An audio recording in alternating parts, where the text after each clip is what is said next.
Hello students, this is Sukhwinder and you are watching YRS for learning. Student, आज का जो हमारे इस वीडियो का टॉपिक है, it is about chapter first of class tenth. आज से हम क्लास टेंथ की सीरीज़ को शुरू करने जा रहे हैं, जिसमें हम क्लास टेंथ का जो फर्स्ट चैप्टर है दैट इज़ रियल नंबर्स, उसके बारे में स्टडी करेंगे। और उसके अंदर जो इल्यूसिड डिवीज़न लेमा और इल्यूसिड डिवीज़न एल्गोरिदम, इनके बारे में डिस्कस करेंगे। तो स्टूडेंट, स्टार्ट करते हैं विद आवर टॉपिक।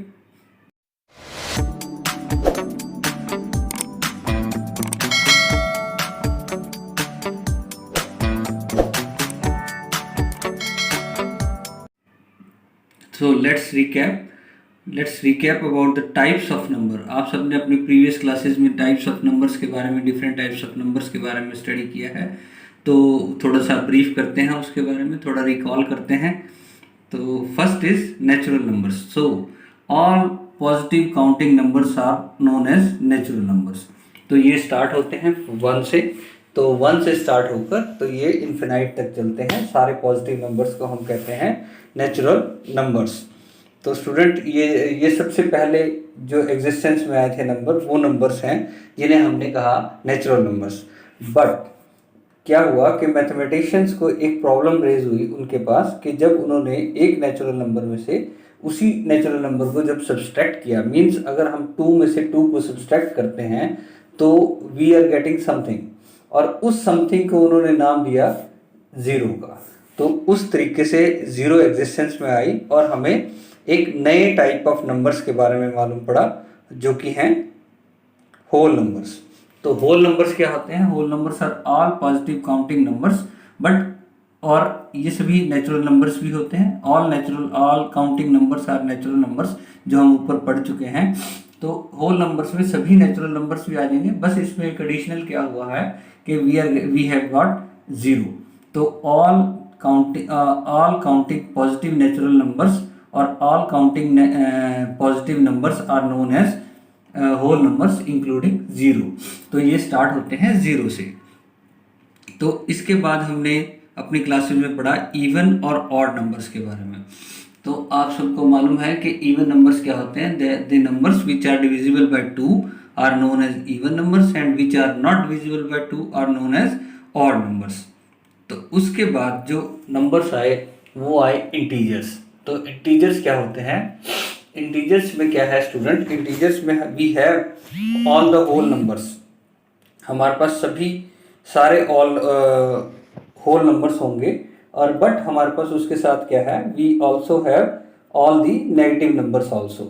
तो ये क्या हुआ कि जब हमें किसी स्मॉलर नेचुरल नंबर या होल नंबर में से किसी हायर नंबर को सब्सट्रैक्ट करना है, तो जब हमें उसका रिजल्ट डिफाइन करना था, तो उस रिजल्ट को डिफाइन करने के लिए हमने नेगेटिव नंबर्स को की डिस्कवरी की। तो इस तरीके से जब उन नेगेटिव नंबर्स और पॉजिटिव नंबर्स इंक्लूडिंग ज़ीरो, तो उन सभी नंबर्स को, उस पूरे ग्रुप को क्या कहते हैं? इंटीजर्स। तो like this we got integers. उसके बाद आते हैं हमारे पास रैशनल नंबर्स। रैशनल नंबर्स वो सभी नंबर्स हैं जिनको हम P/Q की फॉर्म में लिख सकते हैं, और बशर्ते वहाँ पर एक शर्त है कि Q should not be equal to zero. तो Q ज़ीरो के इक्वल नहीं होना चाहिए, because something divided by zero is not defined. तो ये आपको सबको मालूम होगा, ये हमने अपने प्रीवियस क्लासेस में पढ़ा है। तो नेचुरल नंबर्स के बाद आते हैं आगे हमारे पास इर्रेशनल नंबर्स। इर्रेशनल नंबर्स वो सभी नंबर्स होते हैं जिन्हें हम P/Q की फॉर्म में नहीं लिख सकते। तो स्टूडेंट, तो उसके बाद जो एक बड़ी कैटेगरी आती है, जो एक बड़ा नाम आता है, वो है रियल नंबर्स, जो ये हमारा टॉपिक है। तो रियल नंबर क्या होते हैं? रियल नंबर में ये सभी नंबर्स, ये सभी नंबर्स का आ जाते हैं। तो इन सभी नंबर्स को हम रियल नंबर्स कहते हैं। तो this is all about the types of numbers which we have studied in our previous classes, और रियल नंबर्स के बारे में हम इस वीडियो में पढ़ेंगे।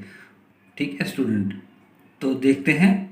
तो this is diagrammatical representation of real numbers, और दूसरे जो नंबर्स हैं हमारे उन सब की।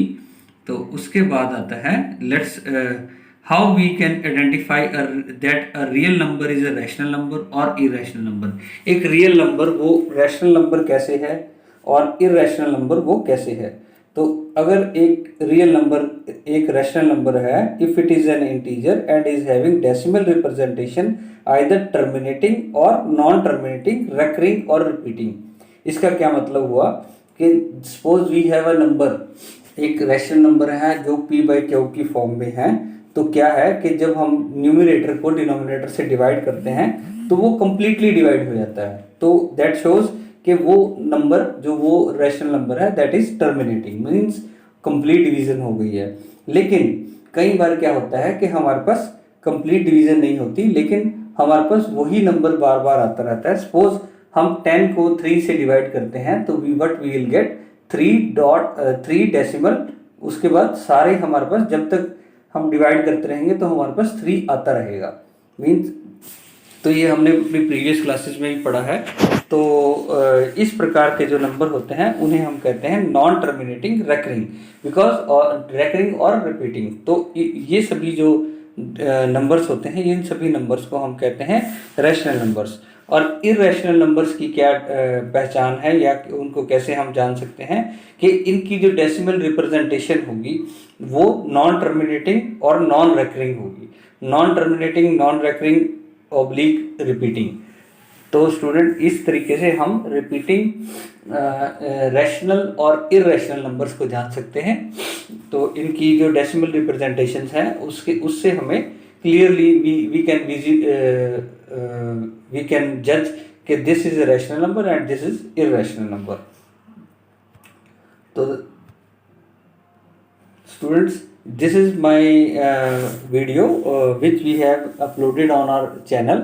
इस वीडियो में हमने अपने सभी नंबर्स की क्लासिफिकेशन को बेस्ट एक्सप्लेनेशन आपको प्रोवाइड किया है। तो इसका ये यूआरएल है जो अभी ये नीचे डिस्प्ले हुआ है, और इस यूआरएल का लिंक मैं आपको अपने डिस्क्रिप्शन में भी डाल दूंगा। तो आप इस चैप्टर को देखकर अगर आपके मन में कोई क्वेश्चन रेज होता है नंबर्स के बारे में, क्लासिफिकेशन ऑफ नंबर्स के बारे में, तो आप इस वीडियो को ज़रूर देख सकते हैं। So let's move to the next. Now some important points about real numbers, that both rational and irrational numbers together make a collection of real numbers. तो दोनों रैशनल और इरेशनल नंबर्स इकट्ठे वो क्या बनाते हैं, they make a collection of real numbers। On a number line there is a unique real number corresponding to every point, and also corresponding to each real number there is a unique point। Means एक जो number line है उसके ऊपर हर एक unique real number एक specific point को एक कॉरस्पॉन्ड टू एवरी पॉइंट, एक unique real number correspond to every point उस नंबर लाइन के ऊपर। और क्या कह सकते हैं हम इसके अलग कि हर एक स्पेसिफिक यूनिक पॉइंट जो हमारा नंबर लाइन पे है वो एक that corresponds to a real number. तो next is suppose we have one rational number और एक इरेशनल नंबर। हमारे पास एक रैशनल नंबर है और एक इरेशनल नंबर है। तो जब हम उनको एक रैशनल और इरेशनल नंबर इनकी जब एडिशन करते हैं, what we get result, we in the result we get an irrational number. And when we subtract one rational number from irrational number, we also the result we get is irrational number। और जब हम इनकी multiplication करते हैं rational और irrational की, तो हमारे पास इरेशनल नंबर आता है if rational number is not equal to 0। अगर रैशनल नंबर 0 के बराबर नहीं है तब ये रिजल्ट होगा। तो देखते हैं नेक्स्ट, जब हम इनको डिवाइड करते हैं same thing we get the result irrational number, but अगर हमारे पास रैशनल नंबर 0 के इक्वलेंट नहीं होगा तभी ये रिजल्ट आएगा हमारा। ठीक है स्टूडेंट्स। तो real numbers also satisfy various laws, जो कि हमने अपनी क्लासेस में पढ़ा है, दैट कम्यूटेटिव, एसोसिएटिव और डिस्ट्रीब्यूटिव लॉ, इन सबको ये रियल नंबर सेटिस्फाई करते हैं। तो स्टूडेंट जैसे जैसे हम इस अपने चैप्टर में आगे आगे बढ़ते जाएंगे तो हम सभी इन सभी चीज़ों के बारे में डीपली डिस्कस करते जाएंगे। तो जो हमारे पास इसमें सबसे पहले है तो वो है हमारे पास हाईएस्ट कॉमन फैक्टर, जिसे हम एचसीएफ भी बोलते हैं। तो हमें मालूम है, हमने प्रीवियस क्लासेस में पढ़ा है कि एचसीएफ को फाइंड करने के लिए we have 2 methods. One is long division method, जो कि आपको यहाँ पे विजिबल हो रहा है, और अनदर इज फैक्टराइजेशन मेथड। तो देखिए student, we have to find the HCF of 40 and 60। 40 और 60 का हमने HCF फाइंड करना है। तो देखिए लॉन्ग डिवीजन मेथड से हम 60 को डिवाइड करेंगे पहले 40 के साथ, तो जो हमारा रिमाइंडर आ रहा है वो रिमाइंडर हमारा डिवाइजर बन जाएगा और डिविडेंड हमारा क्या बनेगा, वो जो पहले हमारा डिवाइजर था दैट इज 40 यहाँ पर आ जाएगा। और फिर हम इसको 20 को 40 से जब डिवाइड करते हैं तो हमारे पास जो रिमाइंडर आ रहा है that is equal to 0। So we can say that 20 is the HCF of 40 and 60। तो स्टूडेंट इसमें हमने HCF में क्या देखना है कि जब तक हमारा रिमाइंडर 0 नहीं आता तब तक हम इसको ऐसे ही इन्हीं स्टेप्स को फॉलो करके डिवाइड करते जाएंगे। तो this is long division method और ये है हमारा फैक्टराइजेशन मेथड। तो इसमें क्या है कि हमने पहले 60 के फैक्टर बनाने हैं, फिर हमने 40 के फैक्टर बनाने हैं। तो दोनों के फैक्टर्स में जो कॉमन है वो निकाल लेंगे हम। जैसे यहाँ पर 2 इंटू 2 इंटू 5 ये हमारे पास कॉमन निकल कर आ रहा है। तो जब हम इनका रिजल्ट देखते हैं 2 into 2 into 5 is equal to 20। तो यहाँ पर भी हमारा क्या है, HCF आ रहा है हमारा 20 के बराबर। So now in moving forward in this chapter we will study about Illicit's division algorithm। ठीक है स्टूडेंट, अब एलिसिट डिवीजन एल्गोरिदम इसको पढ़ने से पहले हम पढ़ते हैं एलिसिट डिवीजन लीमा। अब लीमा क्या होता है? लीमा होता है proven statement use for providing another statement. पहले से साबित हो चुकी स्टेटमेंट को यूज करके हम और स्टेटमेंट्स को उनको भी प्रूव करते हैं। इसे कहते हैं हम क्या कहते हैं, लीमा। तो इसका लीमा का जो डेफिनेशन है इट इज दिस कि proven statement used for proving another statement. एक स्टेटमेंट जो ऑलरेडी प्रूव हो चुकी है उसको यूज करके हम और बाकी स्टेटमेंट्स को हम प्रूव करते हैं। सो इलिसिट डिवीजन लीमा क्या कहता है, for any positive integer a and b the condition a is equal to b q plus r where r is greater than 0 or equal to 0 and less than b always hold true। तो ऐसी एक condition जो ये equation है हमारी a is equal to b q plus r, जहां पर हमारा r या तो 0 से बड़ा होगा या 0 के इक्वल होगा और b से कम होगा, it always hold true for both the positive integers. और इसको और दूसरे तरीके से क्या देख सकते हैं, that for any integer a and b there exist unique integers q and r satisfying equation जो हमारी है a is equal to b q plus r where remainder is greater than 0 or equal to 0 and less than b। तो इस lemma को हम समझते हैं। देखिए हमने यहाँ पर NCERT का एक एग्जाम्पल लिया है कि हम 3 पेयर हैं हमारे पास, जो नंबर्स के पेयर आपको डिस्प्ले हो रहे हैं दैट 17 6 5 12 24। तो इनको हमने a और b मान लिया। तो जब हम इसको we can write these pairs as that 17 is equal to 6 into 2 plus 5। Means हमने क्या करना है, सिंपल वे में अगर हम इसको डिफाइन करते हैं that we are dividing 17 with 6। जब हम 17 को 6 से डिवाइड करते हैं तो क्या होता है कि हमारे पास क्या है, कोशेंट आता है 2 और रिमाइंडर बचता है 5। तो इसी तरीके से जब हमें 5 और 12 है हमारे पास, तो हम जब 5 को डिवाइड करते हैं 12 के साथ तो we get quotient is equal to 0 and remainder is equal to 5। Similarly 20 की केस में क्या होगा, we are getting 5 as quotient and 0 as remainder. That is for each positive integer a and b we found that whole number q and r are satisfying the below relation। जो ये relation है हमारा, ये वाला relation इसको satisfy कर रहा है। तो आप देख सकते हैं, so we can say that इलिसिट डिवीजन लेमा ये कुछ नहीं है, nothing but it is a restatement of long division process. मतलब ये लॉन्ग डिवीजन प्रोसेस का एक रीस्टेटमेंट है। Means on dividing integer by another non-zero integer we will get a unique integer as quotient and as remainder। तो इसको आप clearly यहाँ पर समझेंगे कि how we mathematically express this, कि जब हम जैसे हम 75 को डिवाइड कर रहे हैं हम 9 के साथ, we are getting quotient as 8 and remainder as 3।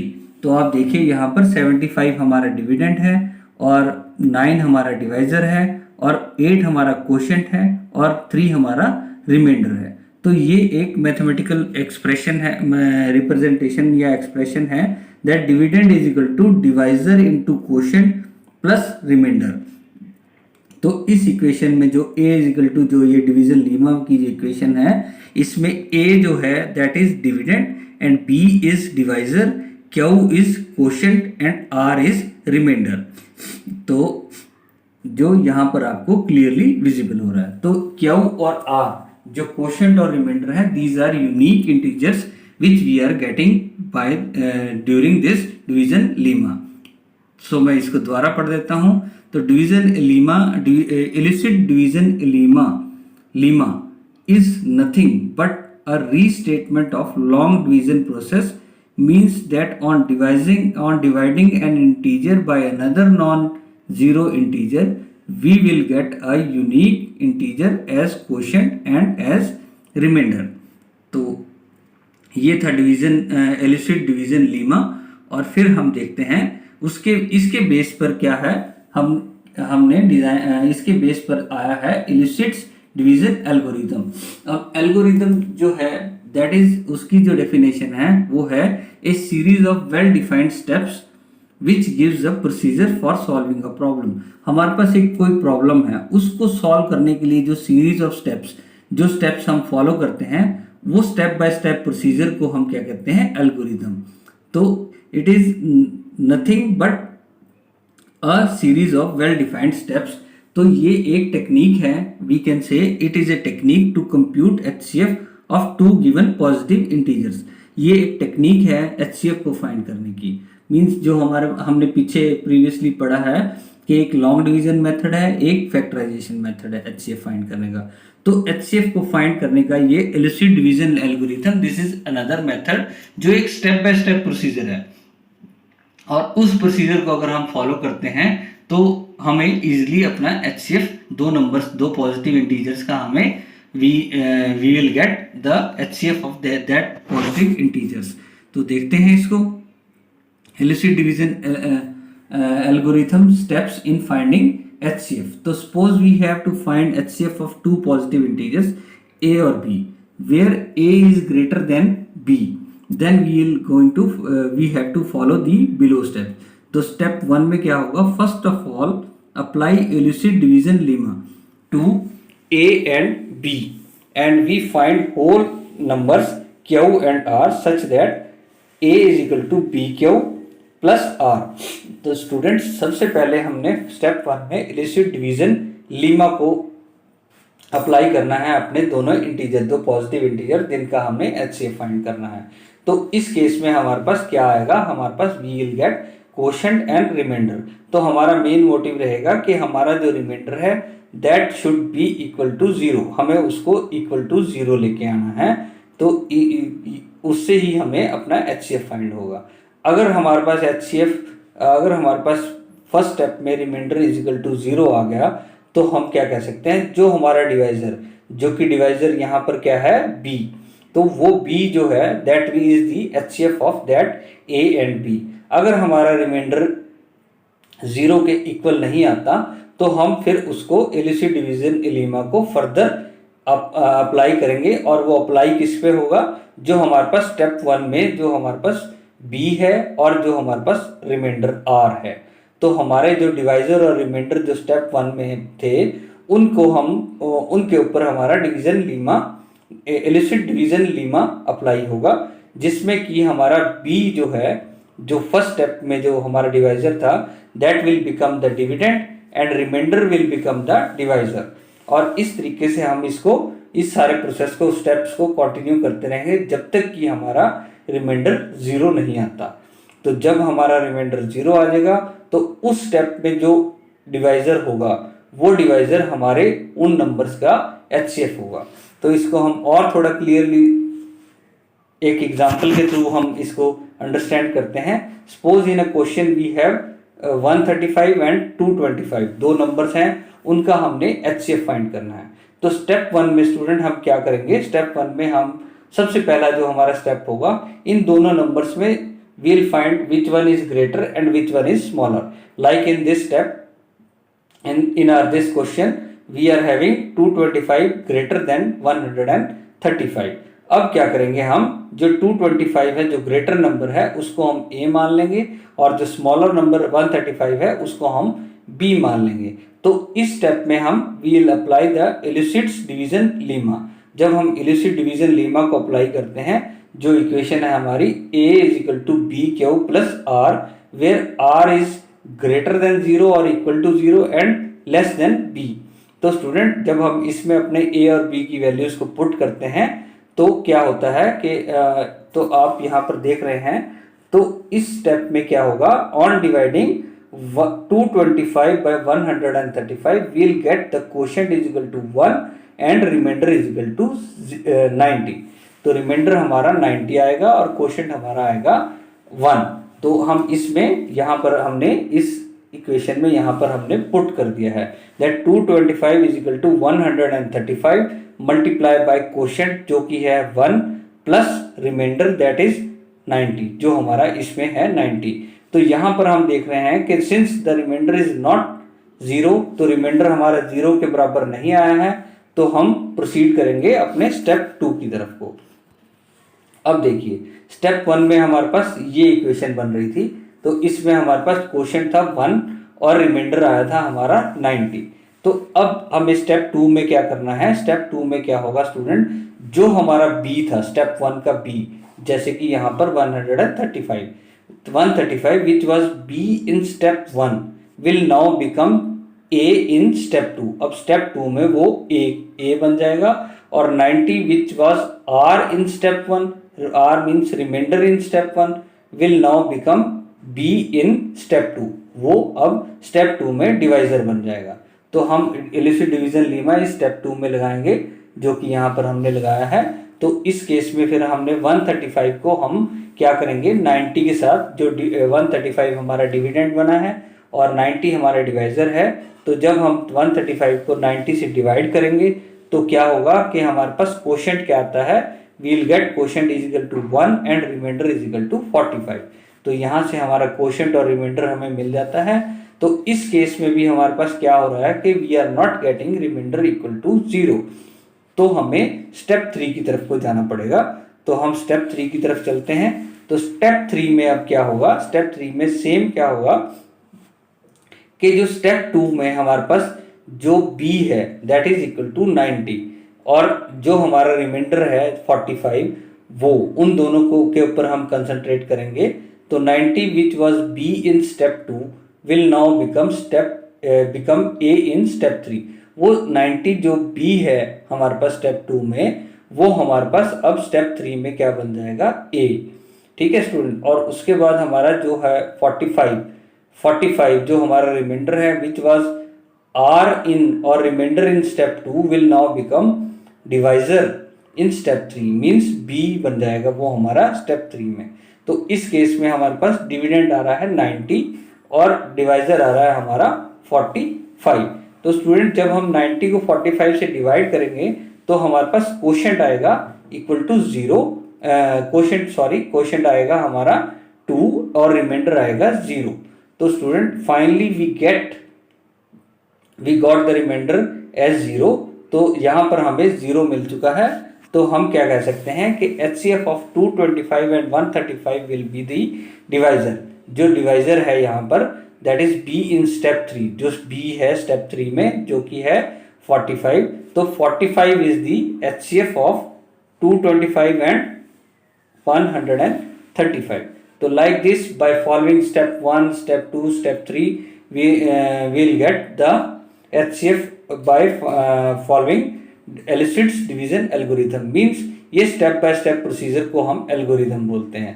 तो मैं आपको ये दिखा देता हूँ, दिस इज स्टेप 1 और उसके बाद हमने जाना है स्टेप 2 की तरफ और फिर हमने जाना है स्टेप 3 की तरफ। और अगर हमारे पास स्टेप 3 में भी नहीं आता रिमाइंडर 0 के बराबर, तो हमें स्टेप 4 इसी तरीके से इन्हीं सेम जो प्रोसीजर हमने पीछे फॉलो किया है उस प्रोसीजर को फॉलो करते जाएंगे जब तक कि हमारा रिमाइंडर 0 के बराबर नहीं आता।